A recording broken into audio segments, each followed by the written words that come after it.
So I started playing basketball by not actually playing at all.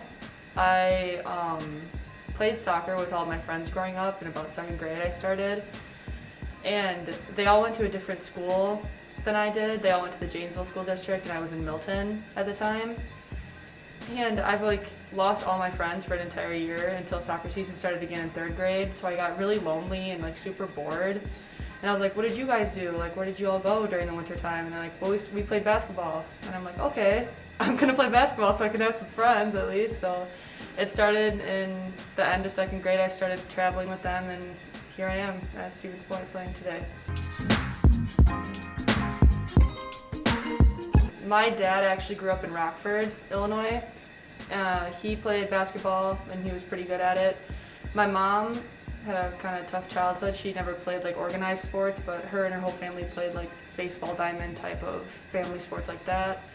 I have a brother actually who is 13 years older than me. So he played football, baseball, and wrestling. And that's the only tie I really have to basketball is through my dad. I really like nature, the environment, and all that stuff, and I also really like politics.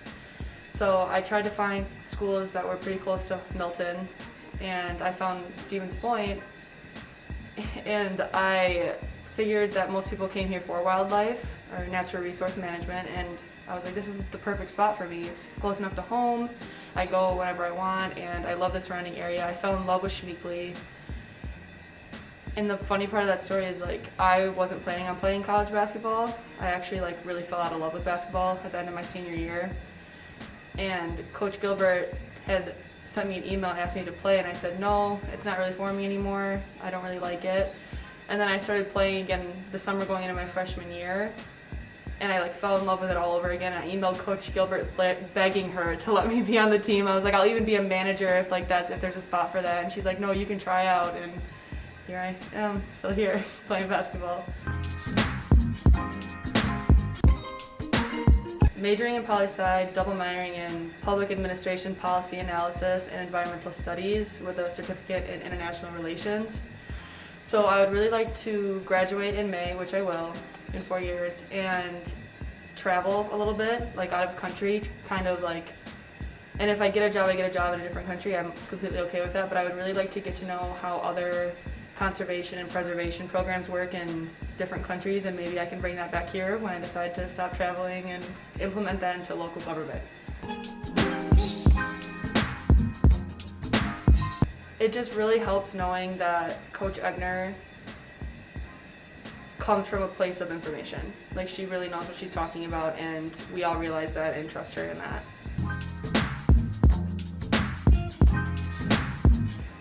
It was crazy. The story, it starts out with obviously me emailing Coach Gilbert and me begging her to allow me to be on this basketball team.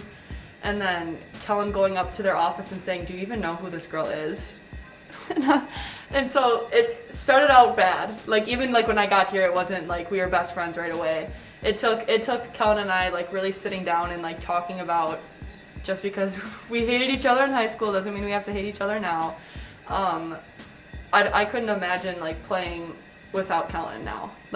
Even though, at least during those sweat league games in high school, being rival teams, we push each other to be better, and I think that's what makes our team such an interesting team, is because we grew up knowing each other and we know how hard we can push one another to be better, which is kind of cool. I'm not sure a whole lot of other teams can say that.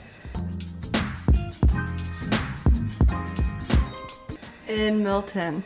It's actually in Newville, which is technically unincorporated, but Kellan and I actually argue a lot about where that Culver is located, and to put the record straight, it's in Milton. It's closer to Milton than it's in Edgerton. I'd like to play horse against Tyler Hero because I have a big old crush on him. And I kind of look up to him. A lot of people think I like Tyler Hero just because he went from Kentucky to NBA, he's young, whatever. But to decommit from somewhere, to know what's best for you, to make that selfish decision for your life, I really look up to that. I think a lot of people could learn from the things that he's done.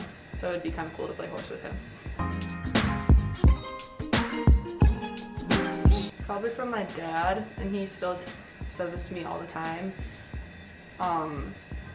It's something like, keep doing something as long as it's fun. As long as you love it, as long as it brings you some kind of happiness and joy, you should continue to do it.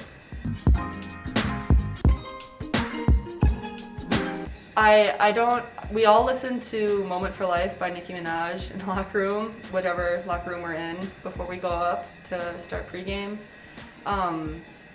I cannot play without having the back of my hair braided because my hair is really thin and I hate when it touches me. And I think something else is just like, I can't wear different stuff. Like I have to wear the same everything, same socks, washed, but same socks every game, just because it feels weird not doing that. I think I'll have to go with either Caitlin Slowick or Taylor Greenhack. They're just both so fast. It's almost hard to see because they're so quick. So either one of them. I think I was really impressed with our freshman Sierra Rain, how she shoots. I mean, just like usually when you see a post player or someone really tall, you would think, oh, they're probably only good around the basket, but I think that girl is lights out, like anywhere on the court. I feel like if she pulled up at half court, she could probably make it.